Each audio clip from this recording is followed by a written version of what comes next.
Avant que l'on se consacre pleinement à ce nouveau paradigme, il me semble à présent essentiel d'apporter quelques précisions cruciales sur le monde et système actuel, ainsi que sur ce nouveau monde possible, selon le choix que chacun fera. Et j'espère que vous êtes toujours bien accrochés à votre siège, car ça risque là encore de secouer. Nous avons constaté jusqu'à là le système dans son ensemble, en mettant l'accent sur l'économie, ainsi que les autres causes majoritairement reliées que nous avons abordées dans l'épisode numéro 3. Et le système politique mondialisé dans lequel nous sommes fait partie des conséquences engendrées par ces trois causes-là. En tout cas, c'est ce que je pense. Le système politique, pas seulement en France, mais mondial dans lequel nous sommes, découle donc, du système marchand qui le permet, mais aussi des désirs incontrôlés et des peurs. Il est à présent essentiel de faire un bref constat un peu plus détaillé sur le système politique mondialisé dans lequel nous vivons, donc pas seulement en France, englobant toutes les autres nations.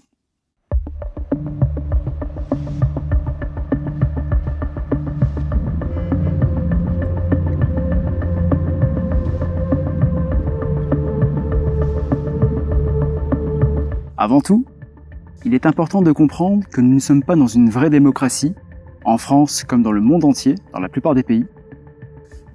Concernant la France, nous sommes en réalité dans une oligarchie, c'est-à-dire que c'est une petite poignée d'individus qui dictent les lois et les décrets, et le déroulement des événements de manière générale, sans demander l'accord au peuple.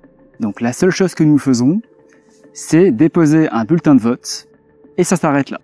Notre seul rôle, notre seul pouvoir, c'est d'élire des représentants, le prochain président qui sera élu.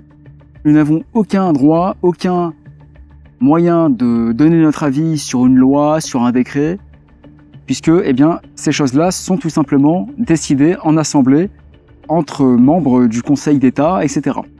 Donc nous ne sommes pas en démocratie. Ça, c'est le système en France et dans la plupart des pays.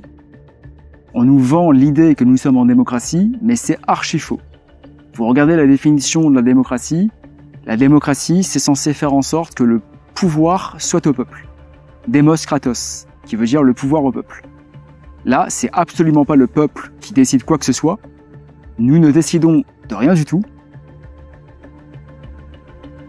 De plus, tout président qui sera élu sera tout simplement sous le contrôle des élites financières, des puissances financières, qui dictent aux États, au gouvernement, qu'est-ce qu'ils doivent faire ou pas, puisque ce sont eux qui les financent, puisque ce sont ceux qui sont aux commandes de la finance qui contrôlent le monde.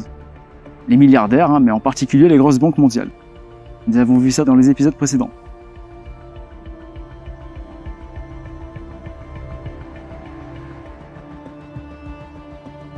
Et le plus important à noter, c'est que tout candidat qui a pour ambition de changer le système dans lequel nous vivons ne sera tout simplement pas élu. Ou bien il sera élu, mais il sera assassiné, comme ce fut le cas par le passé pour certains présidents, notamment Abraham Lincoln ou JFK, qui ont voulu sortir l'État américain des banques pour avoir une monnaie souveraine et qui se sont fait assassiner. Donc soit les présidents qui veulent changer la donne, qui veulent parler du système marchand par exemple, des candidats qui pourraient se présenter ne seront pas élus, car ils mettraient en péril le système, soit ils seront assassinés, soit ils vont tout simplement faire marche arrière une fois qu'ils seront au pouvoir, pour tout un tas de raisons, que ce soit par obligation, par la menace, par peut-être la gloire, le fait que le pouvoir leur montera à la tête, donc ils reverront leur programme, ils reverront leurs valeurs, leurs ambitions. Ou alors, la plupart des gens qui seront élus, ces êtres humains qui seront élus au pouvoir, ne veulent tout simplement pas changer le système qui leur est profitable. Et on ne naît pas au pouvoir, qu'on soit bien d'accord. On le devient. On décide soi-même d'être un représentant de l'État, ou peu importe le poste. Donc ce n'est pas excusable. Chacun est responsable dans ses actes, tout simplement. Donc aucun candidat n'a pour ambition de changer le système dans lequel nous vivons en s'attaquant aux causes faisant que le monde soit comme ça. Peut-être que certains ne sont également pas conscients de certaines choses, notamment de ce que nous abordons dans cette série vidéo. Mais je doute fortement que la plupart ne soient pas conscients. Ils sont bien conscients du système dans lequel nous vivons, mais ils ont des intérêts privés à conserver, donc ils n'ont aucun intérêt à s'attarder là-dessus. Voilà, je ne vais pas rentrer plus que ça dans les détails, mais il s'agit bien de choses concrètes, factuelles. Je vous renvoie vers les épisodes précédents, où nous avons vraiment abordé en détail le système dans lequel nous sommes, à qui profite le crime. Ce système profite qu'à une minorité. Donc toute chose qui mettrait en péril ce système ne sera bien évidemment jamais reconnue et mise sur le devant de la scène. Faute de quoi le système s'effondrerait. En prenant en compte ce que nous avons vu précédemment sur le fait que les médias contrôlent aussi le monde. Les médias ont une influence énorme sur l'opinion publique et donc tout candidat qui veut se faire élire va tout simplement se faire acheter par les médias. C'est ce qui se passe la plupart du temps. Les médias en font la promotion, voire même en font de la propagande, pour ensuite que ce candidat soit beaucoup plus facilement élu, et il n'aurait tout simplement pas été élu sans les médias, sans l'influence et le pouvoir médiatique qui permet ces choses. Il peut y avoir du positif comme du négatif. Cependant, la plupart du temps, les médias qui parlent d'un candidat ne le font pas par hasard. Ce sont pour des intérêts privés, encore une fois, pour que ce système dans lequel nous vivons puisse perdurer et que ce petit groupe d'individus qui est au pouvoir puisse également garder leurs privilèges. Donc ils ne vont évidemment pas faire la promotion de n'importe quel président. Ils vont faire la promotion d'un candidat qui sera tout simplement apte à suivre ce que les gens qui le financent voudront qu'il fasse. Donc perpétuer le système, etc. Sans parler de la fraude électorale bien présente, car s'ils contrôlent le monde, ne pensez-vous pas qu'il est facile pour eux de contrôler un bulletin de vote, qui plus est au format digital, puis s'ils sont pris en flagrant délit, ils nieront, ou bien ils annuleront les élections en trouvant un prétexte, ou en assumant la fraude en disant qu'ils recherchent les coupables extérieurs. C'est tout le propre d'un être humain au comportement psychopathique. Nous reviendrons sur ce point juste après. Sans parler également de l'opposition contrôlée, d'un président, même si l'opposition contrôlée, il peut y en avoir un petit peu partout, dans d'autres choses aussi. Mais pour prendre l'exemple de la présidence, un candidat qui se fait élire, une fois qu'il est au pouvoir, ne tiendra point ses belles promesses. Donc le programme qu'il a tout simplement réussi à vendre aux populations ne sera pas tenu. Et la plupart du temps, c'est ce qui se passe. Et puis, inutile de préciser que les partis politiques sont tout simplement illusoires. Donc, si vous ne le saviez pas encore, un parti, ça sert justement à découper, à plusieurs partis. Donc, les partis politiques sont surtout là pour diviser. Une illusion du choix, un semblant de liberté, qui nous fait nous sentir maîtres de notre vie. Et c'est également une technique de manipulation, bien sûr, et d'ingénierie sociale, également appelée le nudge, la manipulation douce, où on va réussir à faire croire à un individu qu'il est libre parce qu'il met un bulletin de vote, et en plus de ça, en réussissant à semer la division au sein des populations, la droite, la gauche, etc. Ces deux côtés-là, si on regarde bien les choses, il y a du bon dans les deux. Et on peut tout simplement être à la fois de droite et à la fois de gauche. Donc ces mouvements de droite, de gauche, également, c'est une illusion. Puisque nous pouvons encore une fois être pour des choses venant de droite et être pour des choses venant de gauche. Et c'est tout le but aussi au travers de cette série, de cesser toute division pour réussir à unifier au maximum les populations du monde entier, incluant les forces de l'ordre, mais aussi les élites qui contrôlent le monde, et je vais y revenir juste après, au sein de cet épisode, en se concentrant également sur le mauvais ennemi, valable pour les votants contre les non-votants, ou les votants contre les votants, etc. Donc ça permet également de faire en sorte que les populations focalisent toute leur attention sur des groupes qu'ils considèrent comme étant des groupes ennemis, et eux, pendant ce temps, eh bien, ils font ce qu'ils veulent. Voilà, le fameux dicton « diviser pour mieux régner ». C'est ce qui se passe depuis la nuit des temps, ce qui se passe au sein même des populations, mais aussi avec les forces de l'ordre. Et eux, grâce à ça, eh bien, ils peuvent imposer par la suite de nouvelles lois pour faire en sorte de pallier l'insécurité qu'ils auront eux-mêmes créée, qu'ils auront eux-mêmes indirectement favorisée. Je ne vais pas revenir sur tout ça, nous en avons parlé dans l'épisode numéro 1 et numéro 2. C'est pourtant le peuple, c'est-à-dire vous et moi, qui devrait avoir le pouvoir. Par ailleurs, celui qui demande le pouvoir ne devrait jamais l'avoir. Comme nous avons pu l'aborder dans l'épisode numéro 2, le meilleur chef, s'il doit y en avoir un, c'est justement celui qui ne veut pas l'être, qui ne veut pas le pouvoir. Car les intentions ne pourront malheureusement qu'être impures et intéressées, qui plus est pour son propre profit personnel. Il peut y avoir encore, dans certaines communautés, comme nous l'avons abordé dans l'épisode numéro 2, des chefs spirituels ou des sages qui sont désignés comme tels par la communauté, mais ce ne sont pas des chefs en tant que tels. Ils sont surtout là pour résolver des conflits, des situations un petit peu compliquées avec leurs connaissances, leurs compétences, leur facilité de communication. On va se tourner en fait vers cet être humain-là qui a été désigné comme capable de résoudre les conflits ou de prendre des décisions très difficiles lorsque le besoin se fait ressentir. Mais très souvent, ces chefs spirituels ou ces leaders spirituels, ces sages, ils n'ont aucun pouvoir. Ils sont éjectables à tout moment. Voilà, mais après, tout dépend de la tribu, tout dépend également de l'époque à laquelle nous faisons référence, etc. De même pour les manifestations et les pétitions, qui ne sont qu'illusions. Comme disait Coluche, si cela servait à quelque chose, ça ferait longtemps que ça serait interdit. Et je trouve ça parfaitement juste. Et qui plus est factuel. Puisque tout ce qui est susceptible de faire en sorte que le système s'effondre sera soit interdit, soit moqué, soit rejeté, soit étouffé, caché, etc. Tout moyen sera utilisé pour maintenir les privilèges au profit d'une élite. Et très souvent, ça ne fait même qu'empirer le monde, ou ça ne change pas grand-chose.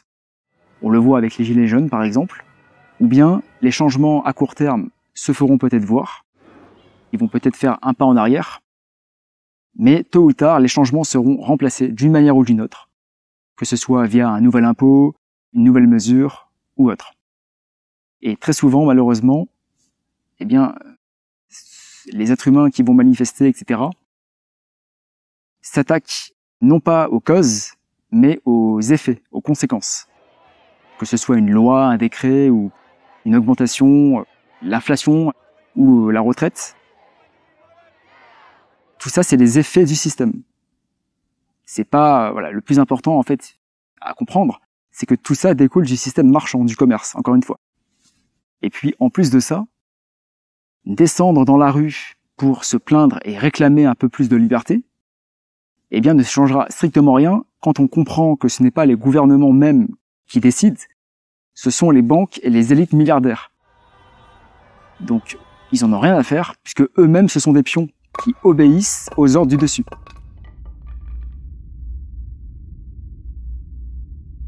Je peux être conscient que ce genre de choses est dur à entendre, mais je vous garantis qu'il ne s'agit pas de théorie, ni de complotisme, ou que n'importe quel mot de ce type.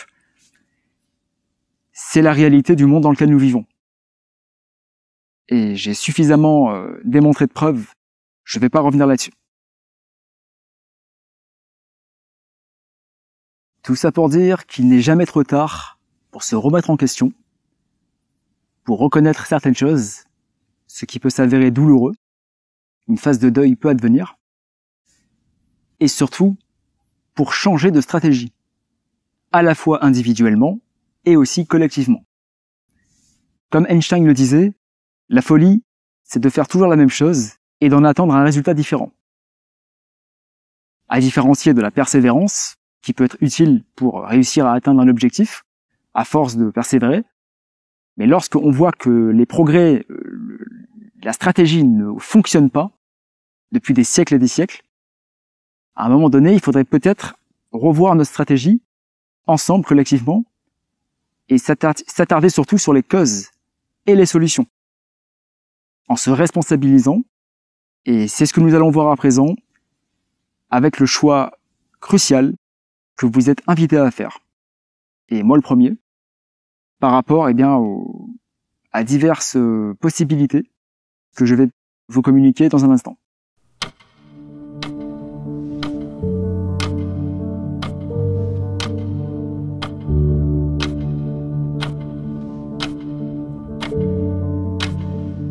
À présent, un choix conscient se doit d'être fait pour chacun d'entre nous. Donc, que reste-t-il? Attendre un grand sauveur en se disant impuissant à faire quoi que ce soit à court terme, à moyen terme, à long terme. Donc un sauveur, ça peut être un nouveau dirigeant, un nouveau président, mais ça peut être aussi un être divin qui viendrait sur Terre. Et ou que la vie sur Terre est ainsi, notamment tant que le frigo est rempli, tant que nous avons à boire et à manger, il est beaucoup plus facile de se conforter dans ce type de croyance. Je précise que je respecte toute croyance de n'importe qui. Cependant, là aussi, il est important de pointer les choses de manière objective et factuelle, car ça se doit tout simplement de l'être. En étant soi-même esclavagiste éventuellement, si vous décidez par votre libre arbitre d'attendre un sauveur, quelles que soient vos croyances, demandez-vous si, une fois que vous quitterez cette planète, vous serez fier de vous ou pas. Pas de manière narcissique et égotique. Fier dans le sens, est-ce que vous aurez fait les bons choix, alignés avec votre âme, et est-ce que vous aurez réussi à tout simplement oser faire certaines choses, peu importe le regard des autres, en étant aligné avec votre cœur, votre bon sens, votre intuition, qui plus est lorsqu'il y a des faits, ça, seul vous pourra en juger. Seul vous pourra avoir la réponse. Voilà, je ne peux pas décider à la place des gens et ce n'est absolument pas mon objectif. Voilà. C'est à chacun de faire son choix. Il faut bien comprendre aussi que nous avons une capacité de libre arbitre. Donc, quelles que soient nos croyances, qui que ce soit ne pourra guère vous sauver, si ce n'est que vous vous sauvez vous-même. Donc, j'invite toute personne à se sauver elle-même. Chacun est son propre sauveur. Nous sommes des acteurs et nous avons tout simplement, de par notre libre arbitre, cette possibilité-là. Qu'il y ait un créateur, un dieu ou pas, il nous a laissé le libre arbitre. Qu'il y ait un sauveur ou non, peu importe, dans le passé ou dans le futur, qu'il y en ait eu un ou qu'il y en aura un suivant, je ne comprends pas qu'est-ce que ça changera étant donné qu'il ne va pas agir à notre place. Il n'y a que nous qui pouvons changer. Les messagers ne sont là que pour faire passer des messages.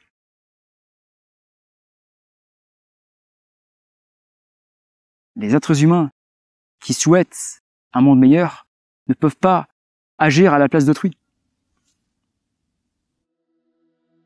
Par exemple, Jésus, Bouddha ou Mahomet, ils se contentaient, je dirais, d'être simplement des êtres et de propager des messages d'amour et de paix dans le but que chacun fasse de même. Donc, on peut dire que ceux qui sauvent réellement, ce n'est pas eux-mêmes, c'est leur message. Message que chacun est censé s'approprier.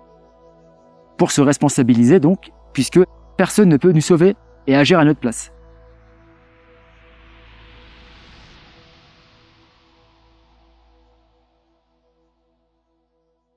Moi, je suis simplement ici, en tant qu'être humain, pour faire un travail d'information fondamentale, en partageant mes connaissances, mes recherches et mes réflexions, avec une approche holistique transdisciplinaire. Et je suis là surtout pour faire en sorte de favoriser le questionnement, que le maximum d'êtres humains puissent se questionner, évoluer en conscience, éventuellement, et bien sûr, proposer des solutions individuelles et collectives pour résoudre la majorité des problèmes et de la souffrance sur Terre, en évoquant donc les causes faisant que le monde soit comme ça, et les possibilités pour y remédier, au niveau personnel et collectif. Et j'estime avoir fait ma part, et faire ma part, déjà dans cette série vidéo et au sein de ce monde, mais à présent, sans votre aide et sans la volonté de chacun, rien ne se passera.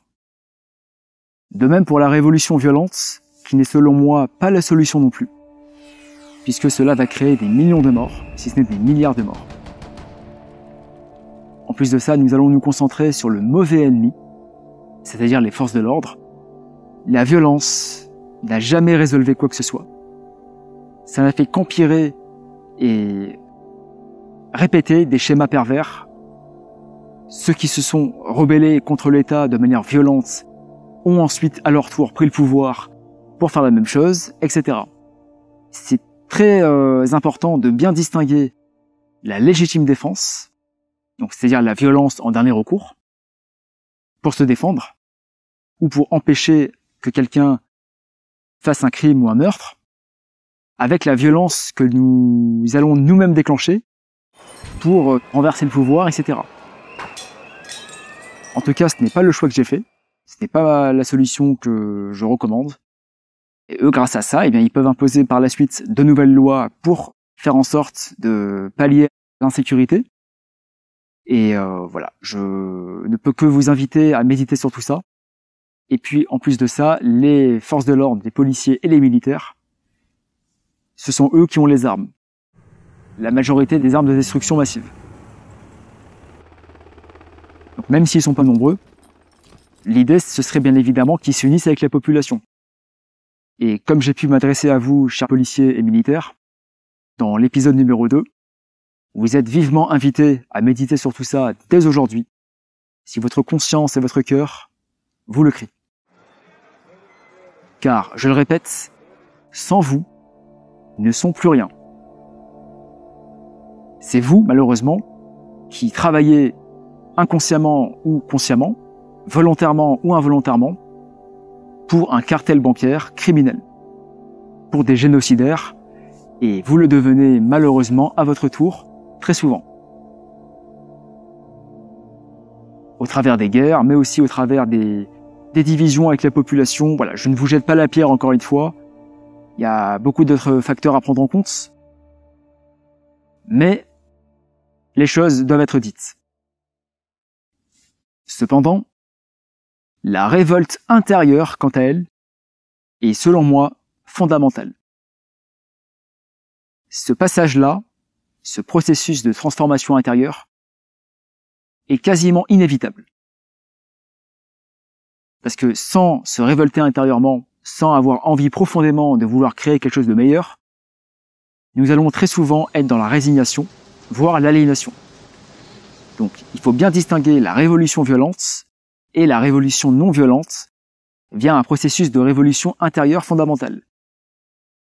Tel un effet de levier, un moteur d'action. À condition de contrôler nos émotions, de les accueillir, de les comprendre, pour ainsi pouvoir les transcender. Ça, nous en avons également parlé dans l'épisode numéro 3. Mais ce processus de transformation intérieure, qui passe très souvent par une révolte, est fondamental. Est fondamental pour avoir envie de changer les choses dans l'intérêt commun. Et c'est une nécessité. Mais celui-ci peut être cyclique. Il peut commencer durant un temps, puis ensuite s'arrêter pendant un certain temps, ensuite reprendre. Voilà, tout dépend. Ça ne veut pas dire que nous ne puissions pas être en paix et en sérénité. Nous pouvons très bien être en paix, tout en ayant cette révolte du cœur qui est au plus profond de notre âme, au plus profond de nos tripes, et c'est mon cas, qui nous pousse à faire certaines actions sans laquelle nous ne ferions peut-être pas certaines choses. Voilà. Donc, cette révolte intérieure n'est pas un problème, à condition que nous parvenions à maîtriser nos émotions, à les transcender, et à mettre cette énergie-là cette colère, cette paix aussi, dans des actions constructives. Puisque la colère peut être saine et constructive, ou elle peut être destructrice et malsaine.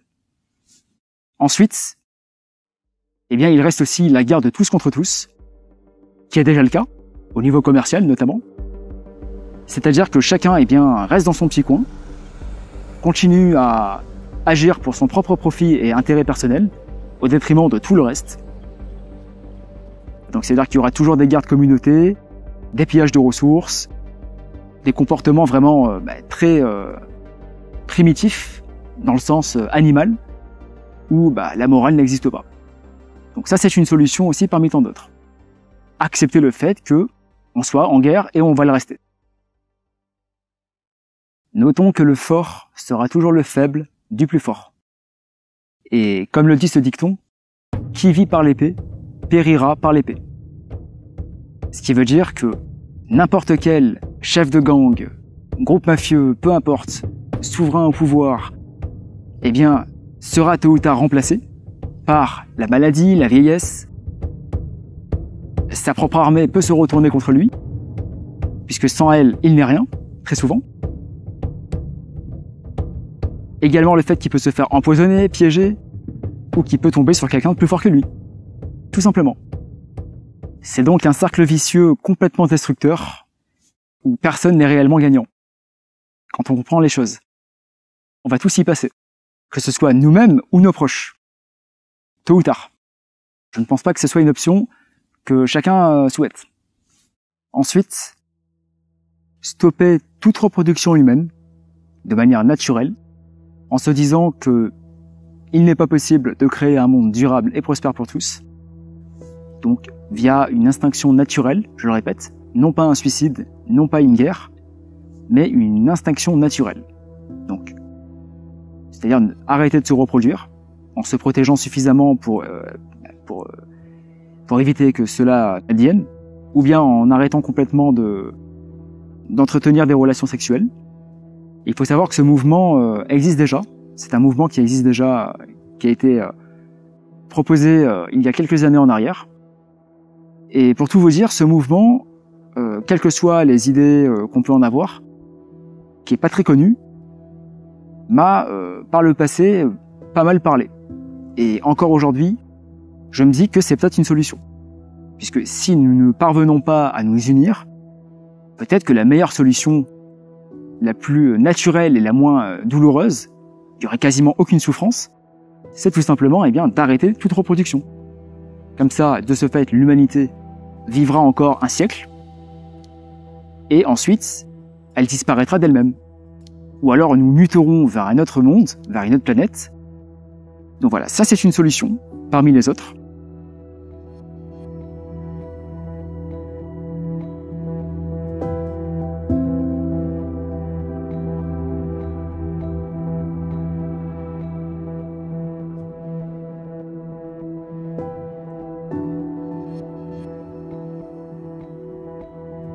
Mais selon moi, ce n'est finalement pas une solution viable. Et je vais expliquer pourquoi. Premièrement, il me semble illusoire, pour ne pas dire impossible, que tous les êtres humains de la planète Terre soient d'accord avec le fait d'arrêter la reproduction.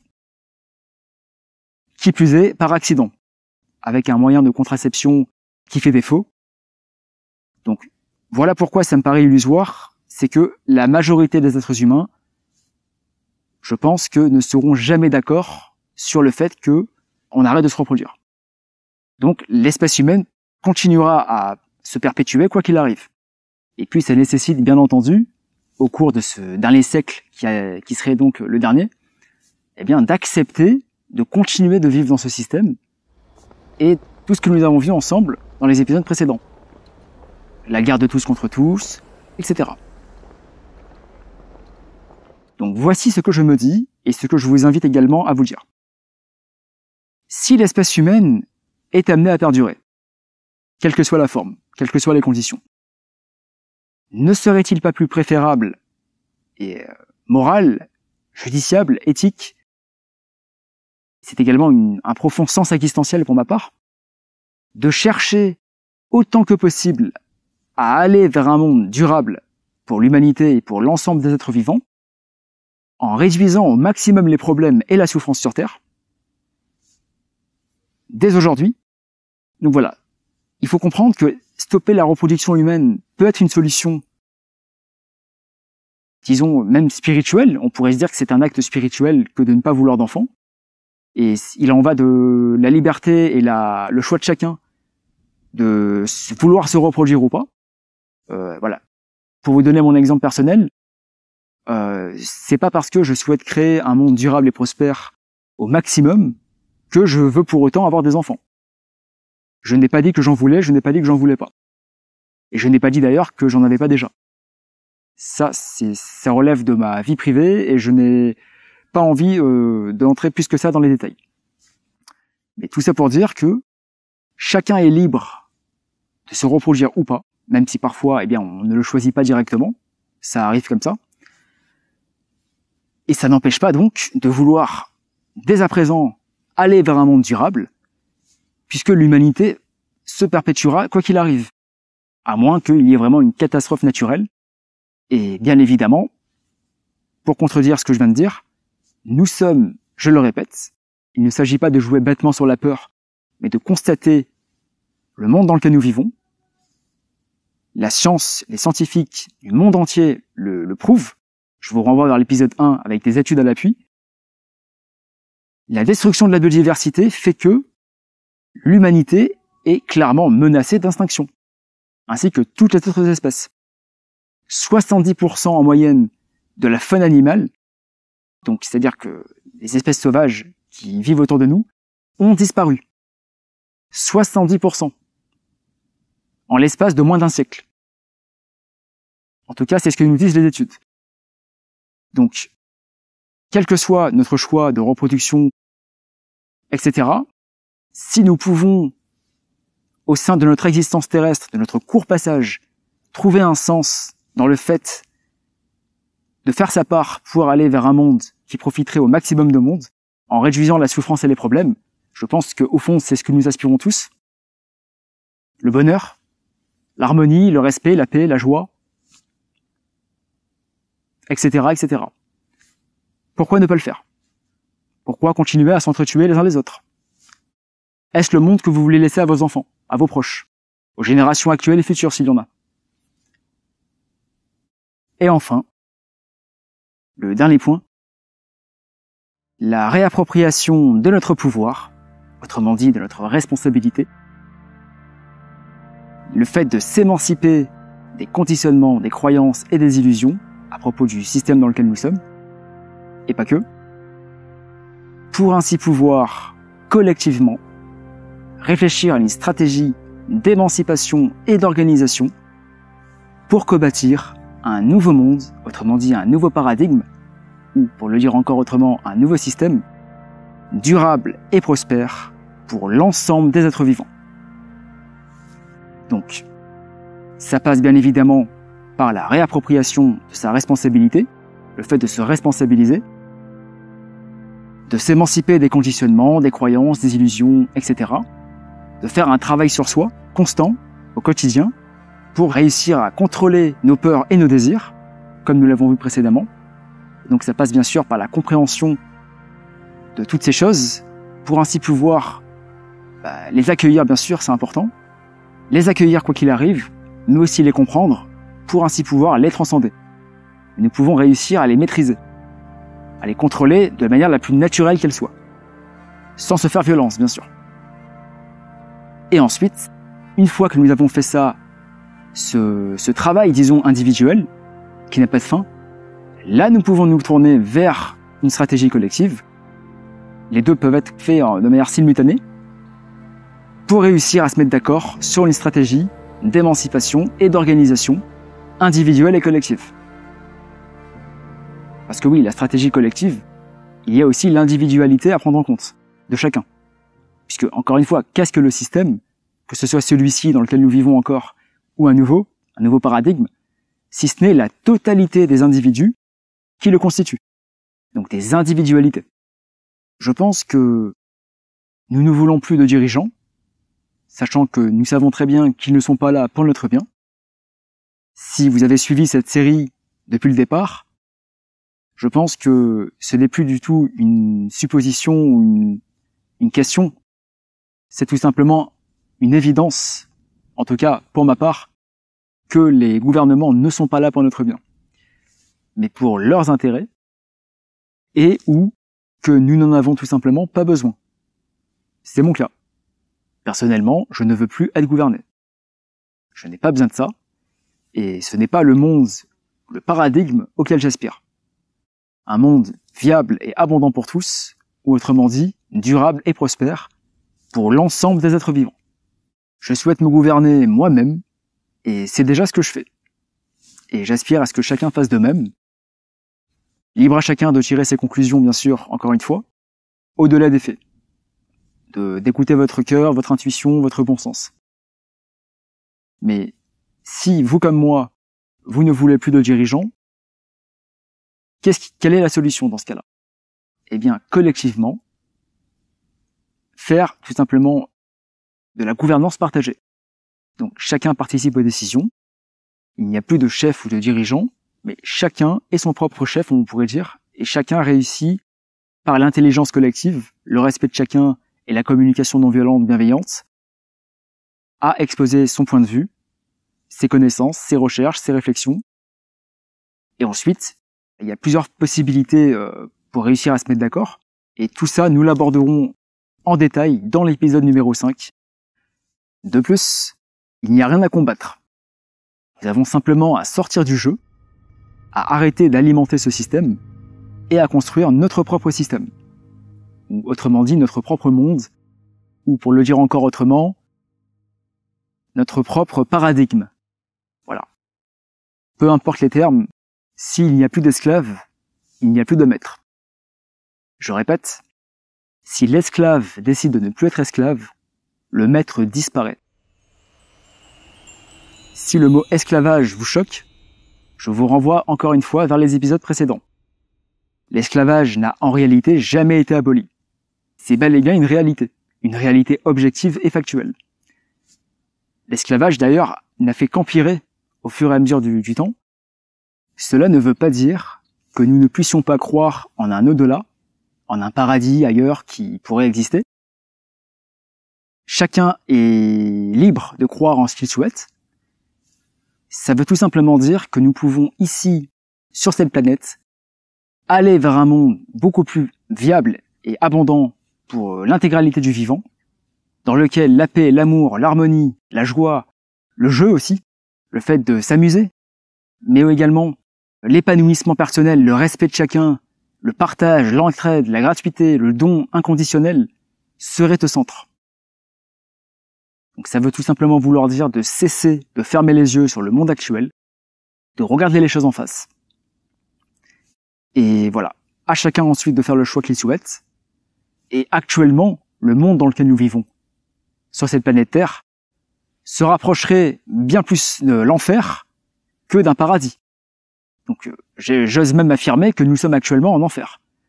Quand on voit le monde dans lequel nous vivons, quand on voit les crimes qui se passent, la souffrance généralisée, la perversion, alors oui, c'est beaucoup plus facile de fermer les yeux et de, par exemple, observer la nature, voilà, de se dire, bon ben non, la vie est très belle, il n'y a pas que ça. Oui, il n'y a pas que ça.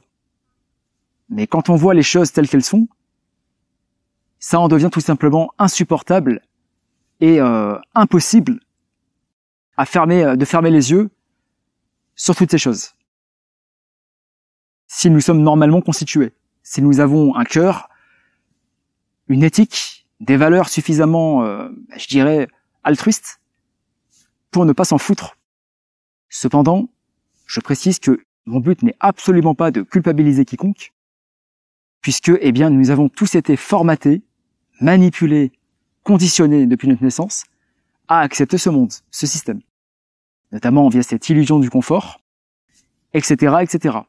Voilà. Tous les éléments, les causes secondaires, les causes primaires aussi, bien sûr, ont été abordés dans l'épisode numéro 3. Comme vous l'aurez compris, c'est personnellement le choix que j'ai fait. Et je ne peux que vous inviter à méditer sur tout ça. Et si votre cœur, votre bon sens, votre intuition, votre âme, peu importe vos croyances, vous le crie à tout simplement faire ce choix-là également, pour que nous puissions ensemble réaliser ce grand défi, ce grand challenge commun, car moi tout seul, je ne vais pas faire grand-chose, je ferai même pas grand-chose du tout seul, puisque c'est grâce au collectif que nous allons pouvoir réussir à atteindre cet objectif, à atteindre ce nouveau paradigme. Donc la réappropriation de son pouvoir, autrement dit de sa responsabilité, englobe tout un tas d'autres choses bien sûr, mais la responsabilité me paraît être la chose la plus importante qui finalement résume bien la chose. Mais il y a bien sûr la confiance en soi, le courage, la persévérance, la volonté, mais aussi bien sûr le pardon, accepter de faire des erreurs, accepter que autrui aussi fasse des erreurs, se pardonner soi et pardonner les autres. Car autrement, il sera très compliqué de réussir à créer un monde de paix. Et pardonner ne veut pas dire accepter les actes d'autrui, ça veut dire tout simplement s'en libérer. Car quand nous pardonnons quelqu'un, nous le faisons pour nous-mêmes avant tout, pour nous libérer de la souffrance que cette relation, cet événement, peu importe, nous procure, ou nous a procuré, pour nous couper des racines de haine, de ressentiment, etc., qui peuvent être d'ailleurs légitimes. Mais voilà, pardonner ne veut pas dire accepter les actes d'autrui, ça veut simplement dire s'en libérer. Et c'est de cette façon aussi que nous permettons à l'autre de s'améliorer. Car si nous le pardonnons, nous lui accordons le droit à l'erreur, donc nous lui accordons le droit de changer, d'évoluer. Dans son propre intérêt avant tout, et dans celui du collectif.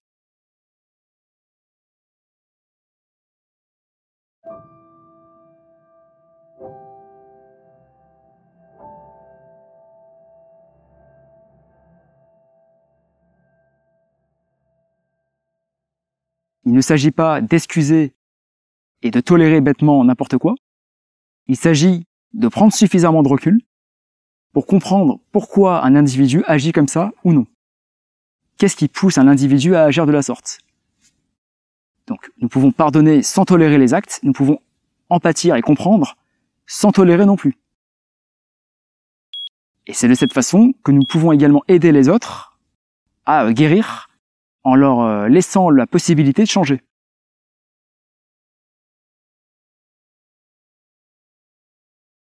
C'est important, bien sûr, de ne pas nier le monde dans lequel nous sommes, car, encore une fois, le développement personnel et la spiritualité nient beaucoup de choses, la culture du développement personnel aujourd'hui, notamment le fait que nous soyons dans un monde qu'il n'y a pas que des gentils, hein, c'est le moins qu'on puisse dire.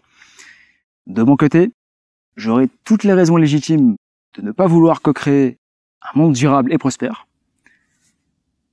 Au vu de mes nombreuses souffrances et blessures, comme nous en avons toutes et tous, à propos de l'être humain, hein, des relations humaines, tout ça, de toute façon, quand nous parvenons à mettre la lumière sur ça, nous pouvons comprendre pourquoi quelqu'un agit de telle ou telle façon, pourquoi nous aussi nous agissons comme ça, comprendre nos réactions. Tout ça pour dire que nous sommes tous blessés, au fond, mais nous pouvons tous guérir. Donc j'aurais toutes les raisons valables et légitimes de ne pas réussir, de ne pas vouloir en fait aller vers ce monde-là, de m'en moquer, de continuer mes activités entrepreneuriales lucratives, en vivant de mes passions, en m'enrichissant extérieurement, en fermant les yeux sur le monde, tout en essayant, mine de rien, d'apporter de l'aide et de la valeur. Puisque, ça, de toute façon, c'est au plus profond de moi. Mais, je le répète, comme abordé dans l'épisode 1, faire cela serait me tirer une balle dans le pied. Car tout humain, notamment privilégié, est menacé d'extinction, via la destruction de la biodiversité et le chaos environnant, tout en devant maintenir sa croissance et sa richesse extérieure, dans ce monde gagnant-perdant, dans cette immense guerre commerciale. Donc, j'aurais toutes les raisons légitimes de ne pas vouloir, de ne pas avoir cette volonté, et de ne plus avoir du tout d'espoir même. Mais la partie constructive et positive de mon ego, entre guillemets, ou même de mon âme, prend suffisamment le dessus pour pouvoir justement faire en sorte que j'ai suffisamment de volonté. Mais si j'écoutais cette partie, donc cet ego destructeur négatif, et aussi ses peurs et ses blessures, puisque c'est aussi lié à la peur de l'inconnu, l'inconfort, etc. Si j'écoutais tout ça, eh bien, je ne serais pas en train de m'adresser à vous au travers de cette caméra.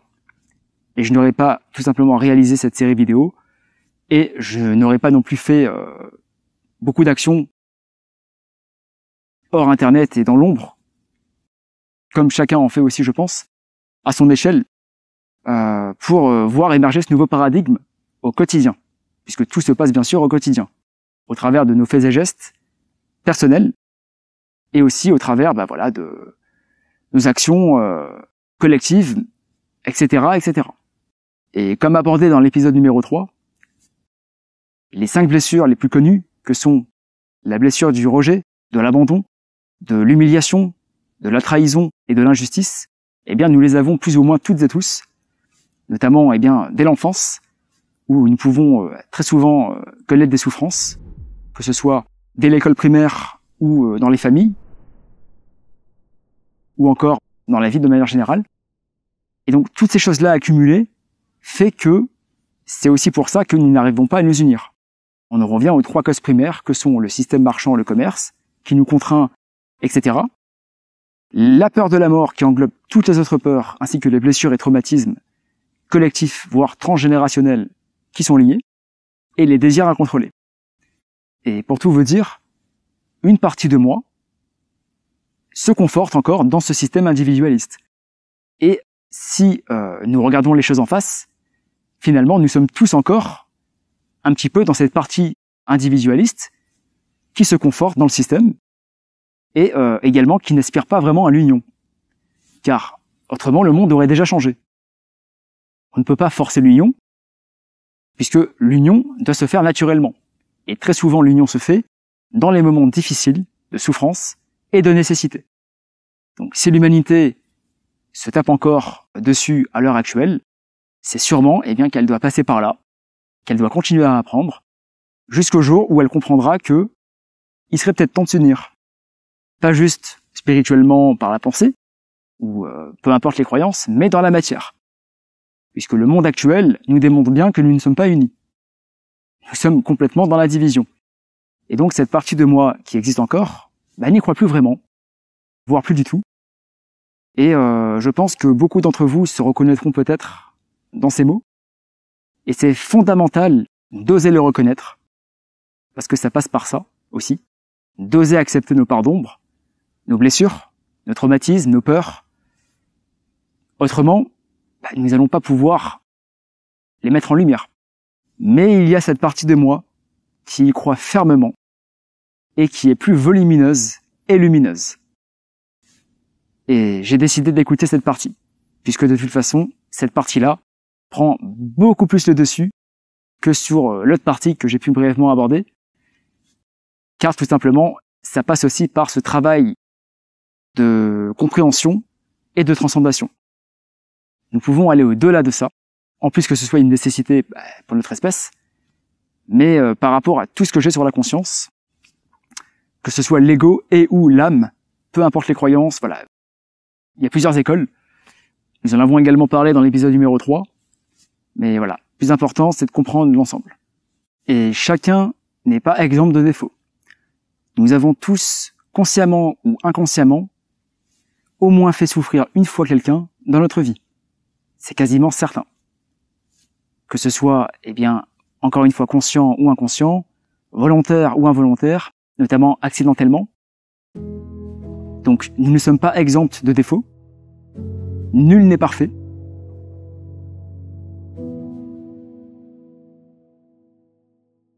De plus, il est également important de sortir du schéma de triangulation, également appelé triangle de Karpman, où il y a donc victime, bourreau, sauveur. Puisque si nous comprenons que tout être humain agit toujours pour une raison, qu'elle soit légitime ou pas, nous sommes beaucoup plus dans la possibilité, via cette compréhension et cette analyse, ce travail personnel, eh bien de pardonner autrui, de guérir soi-même intérieurement, pour ensuite permettre aux autres de faire de même, d'évoluer. Encore une fois, pardonner ne veut pas dire accepter, et transcender ces parts d'ombre aussi qu'on a tous intérieurement, pour favoriser notre part lumineuse, qui est, je n'en doute pas, beaucoup plus importante et beaucoup plus volumineuse, même si nous restons dans un monde où il y a une forme de dualité. Donc c'est important de comprendre que nous ne sommes pas parfaits, nous avons tous des parts d'ombre et des blessures que nous pouvons guérir. Cependant, je tiens à noter que il existe des pathologies qui empêchent malheureusement beaucoup d'êtres humains de faire un travail personnel, un travail sur soi. Et donc, il est important aussi de bien prendre ça en considération, que il y aura toujours un pourcentage d'êtres humains qui, malheureusement, ne seront pas dans ces valeurs-là, ne seront pas dans cette volonté-là, à cause de pathologies mentales qui ne sont à ce jour pas guérissables, qui sont actuellement incurables. Donc la science et la psychologie le confirment, que ce soit les comportements de type psychopathique ou autres. Que ce soit des hommes comme des femmes, je précise. Car oui, il y a également des femmes qui ont ce genre de pathologie, tout comme les hommes. Voilà. Il faut vraiment comprendre que ça, c'est pas uniquement dédié au genre masculin ou au genre féminin. Ces êtres-là sont malheureusement pour beaucoup devenus comme ça à cause de souffrances dans l'enfance, de blessures. Il peut également s'agir de problèmes innés, donc dès la naissance, dus à une malformation du cerveau ou autre. Mais ça reste très rare, et la plupart du temps, ça part de l'enfance.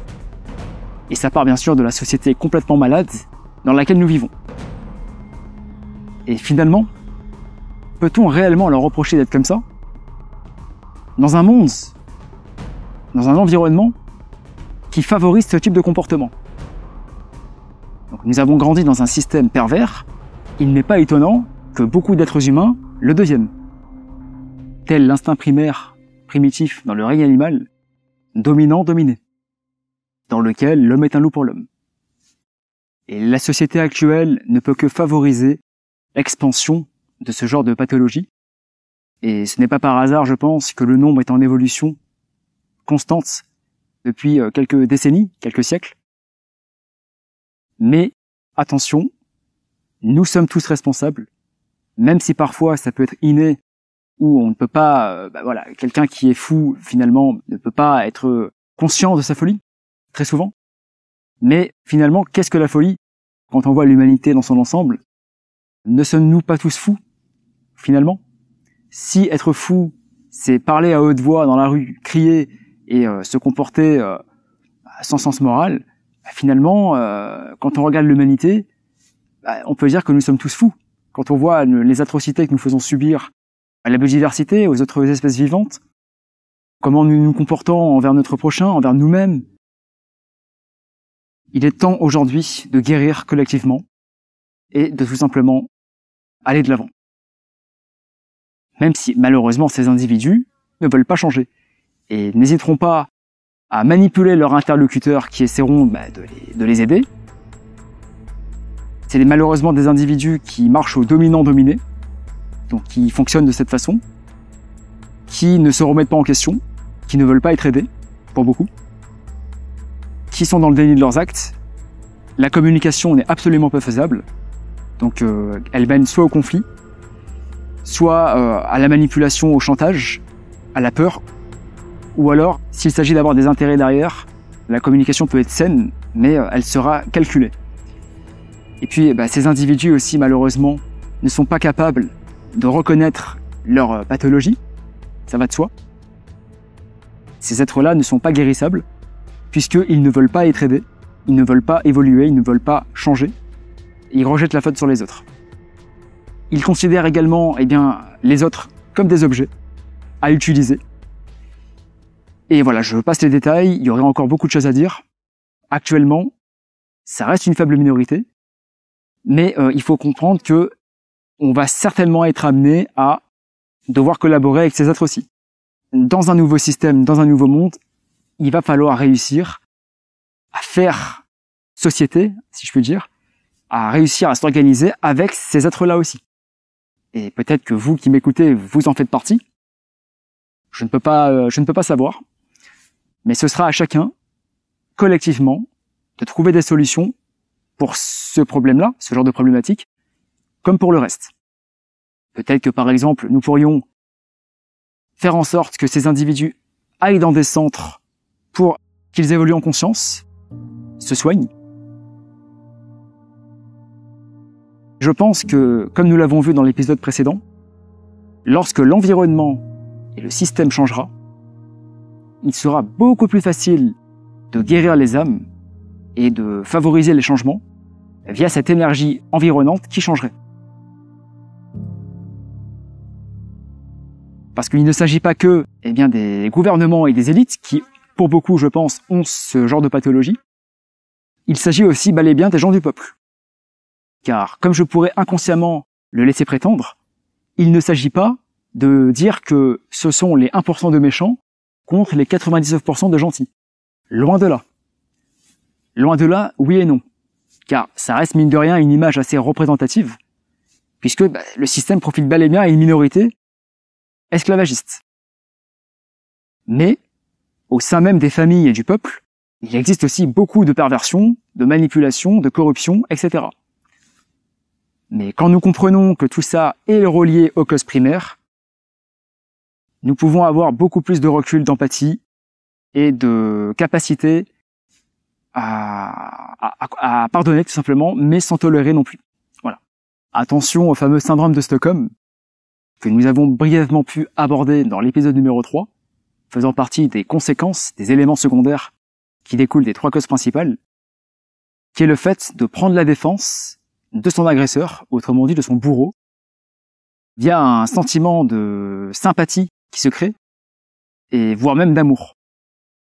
Et ce sentiment-là, cette réaction-là plutôt, est due à un stress, à cause de la peur de la mort donc, qui survient brutalement, et il a été découvert lors d'une prise d'otage à Stockholm, où les otages ont développé des sentiments envers leur agresseur, dû au stress et à la peur, à la menace de mort permanente. Et c'est exactement ce qui se passe aujourd'hui avec les gouvernements.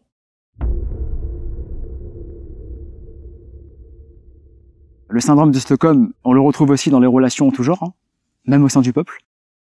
Donc voilà, c'est important de connaître ce syndrome, même s'il n'y a pas que ça, pour ne pas se faire piéger et ne pas se faire aussi manipuler, pour ne pas donc être la victime et ne pas non plus tomber sur quelqu'un qui va jouer au sauveur, etc. Puisque oui, les individus ayant ce type de pathologie sont très souvent dans ces mécanismes-là, en se plaçant en sauveur, non pas pour vous aider ou quoi que ce soit, mais pour vous contrôler, pour vous dominer, pour vous écraser et pour tout simplement vous détruire. Donc sortir de ce schéma aussi de triangulation est fondamental. Victime, bourreau, sauveur, je le répète. Mais dans tous les cas, ces individus restent une minorité. Voilà, ça représente même pas 5% de la population. 5-10% maximum peut-être, ou 1 à 3%.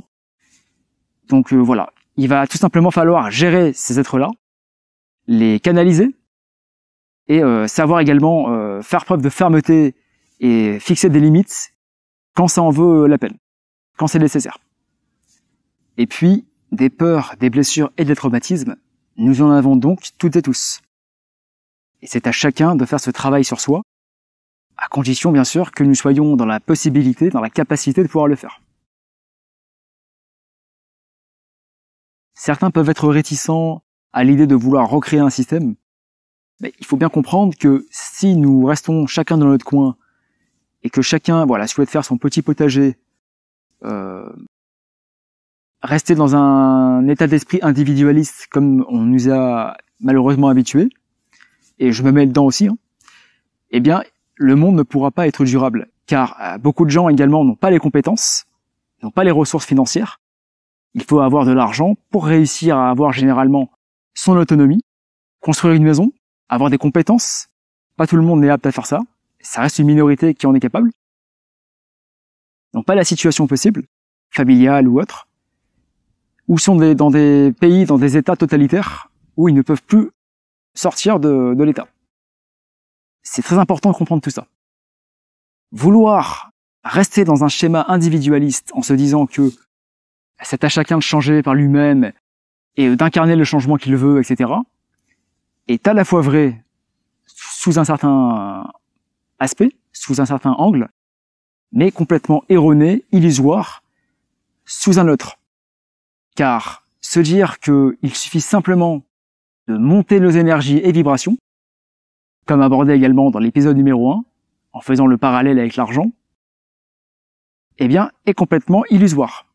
Car sans stratégie d'organisation, nous pourrons avoir toutes les croyances que nous voudrons, le monde peut-être changera, mais nous ne parviendrons pas à réellement nous unifier et à aller vers un monde durable, puisque il y aura toujours des guerres, il y aura toujours du pillage de ressources. Si vous ne cherchez pas à piller, à dominer, quelqu'un le fera tôt ou tard chez vous, notamment en cas de pénurie ou autre. On en revient encore une fois à la compétition marchande et aussi aux deux autres causes que sont la peur, au sens large, et les désirs incontrôlés. De ce fait, l'organisation est pour cela fondamentale. Car ça nécessite bel et bien une stratégie d'organisation pour pouvoir réussir à co-créer ce monde-là. Les changements font peur. Et cela nécessite bien sûr une phase transitoire. Je ne vais pas en dire plus pour le moment. Nous reviendrons sur tout ça dans l'épisode numéro 5. Est-ce que ça veut dire de vouloir créer un, entre guillemets, nouvel ordre mondial, comme on l'entend souvent, notamment dans les milieux de ce qui est nommé complotiste? Donc, qu'est-ce qu'un nouvel ordre mondial? C'est ce que nous sommes déjà, en fait, dans le système actuel est déjà ça. C'est le fait, eh bien, que un système soit créé pour qu'il profite qu'à une minorité et qu'il asservisse les 99% restants. Eh bien, c'est tout l'inverse. C'est absolument tout l'inverse. Ce système-là ne profiterait plus à 1%, mais bien à 100% des êtres humains. Eux, donc l'élite actuelle qui est au pouvoir, que veulent-ils? Eh bien, ils veulent maintenir ce système, bien sûr, mais ils veulent aussi en créer un nouveau qui sera encore pire que l'actuel pour avoir un contrôle, un asservissement eh bien, encore plus important sur l'intégralité des êtres vivants via un système de crédit social à la chinoise et ou un revenu universel qui sera fourni par l'État sous condition et ou une nouvelle monnaie complètement digitalisée et ou une identité numérique complètement digitalisée aussi, donc, ou encore autre chose que j'ignore. Ces éléments-là sont déjà, bien sûr, évoqués sur des sites officiels, comme par exemple le World Economic Forum, le Forum économique mondial, qui en parle depuis début 2020, voire même plus tôt. Donc ils ne s'en cachent pas, absolument pas. Leur objectif, c'est de faire un reset économique pour annuler les dettes des États et des banques mondiales, mais aussi des populations, pour ainsi, par la suite, arriver en sauveur derrière, en résolvant des problèmes qu'ils auront eux-mêmes créés. Et une fois que le peuple sera démuni, eh bien, il ne pourra qu'accepter ce nouveau moyen de revenu. Donc voilà, c'est tout le propre d'une relation d'emprise basée sur le chantage, la peur, la menace et la domination. Et si ces 1% actuellement au pouvoir ne veulent pas se joindre à nous, veulent garder leurs privilèges et s'attachent jusqu'à leur mort à tout ça, eh bien, on pourra très bien faire sans eux. Bien sûr, beaucoup de questions en découlent, comme par exemple, nous laisseront-ils faire, nous laisseront-ils créer notre propre système, notre propre monde? Bien évidemment que non. Ce sont des êtres qui, malheureusement, pour beaucoup, veulent garder leur soif de contrôle, de domination, et leur pouvoir sur autrui, ainsi que leurs privilèges. Autrement, ils auraient déjà changé de domaine d'activité, le monde ne serait pas comme ça. C'est pour ça qu'il va falloir réussir à s'organiser efficacement, de manière stratégique et aussi légitime, à différencier de la légalité, puisque la légalité, ce qui est légal, c'est ce qui est légal dans le système juridique qui est leur loi, et la légitimité, c'est ce qui est légitime en fonction de nos droits et libertés fondamentaux d'êtres vivants libres d'origine humaine.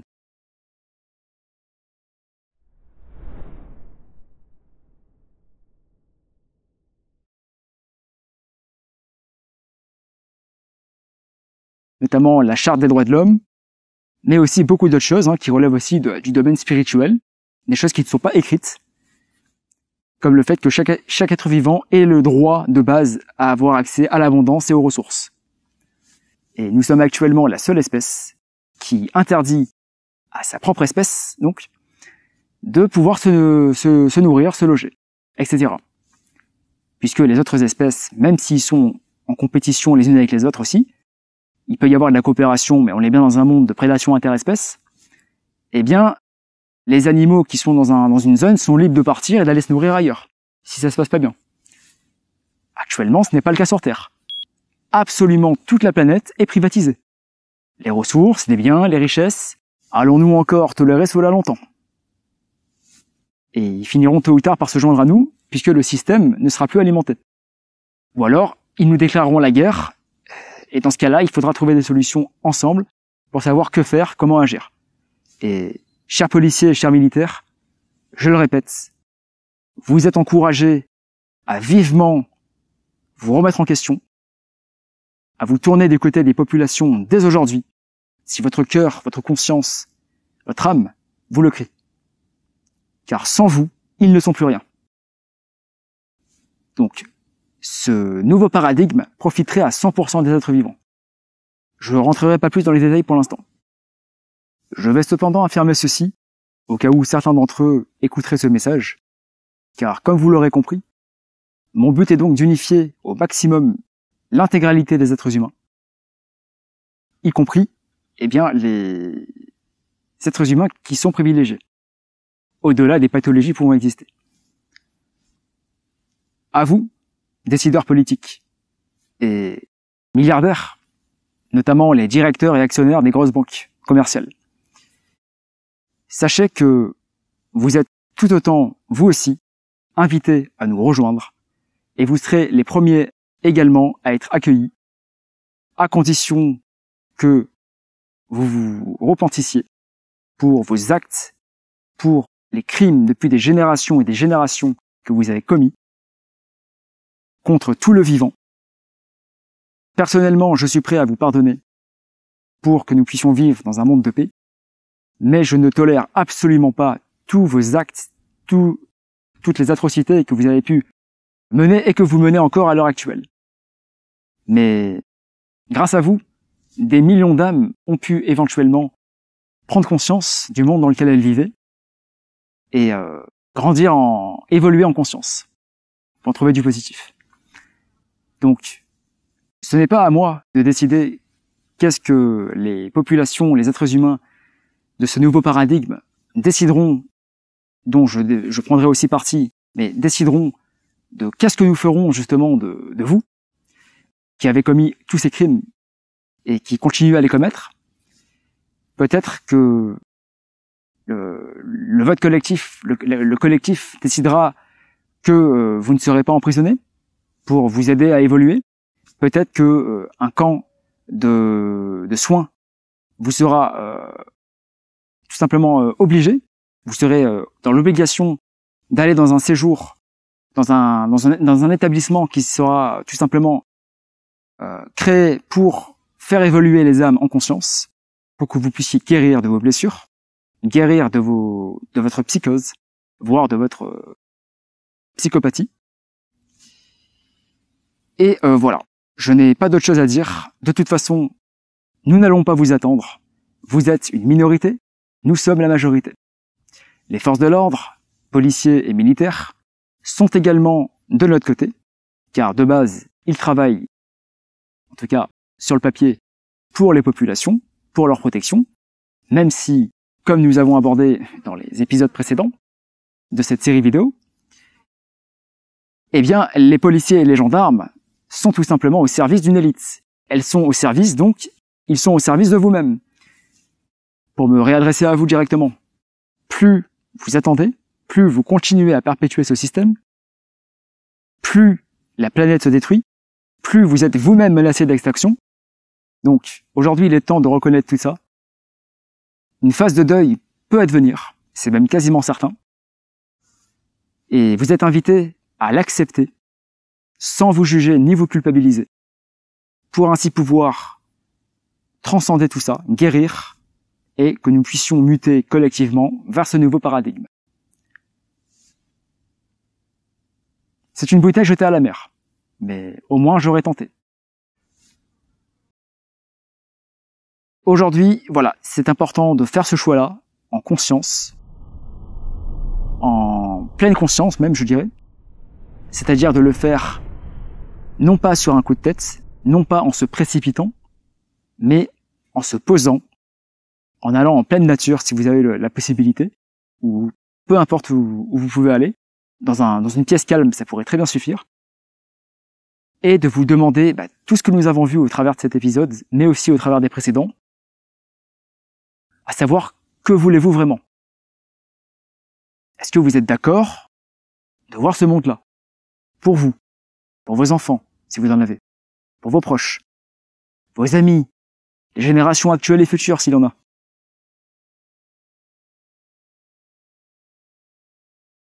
Écoutez votre enfant intérieur. Que vous dit-il? Ne vous dit-il pas, par exemple, que l'humanité mérite mieux? Que vous-même, vous méritez mieux?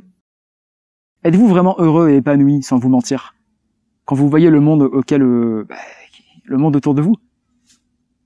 Il ne tient qu'à vous, comme tout un chacun, de faire ce choix maintenant, aujourd'hui, en conscience.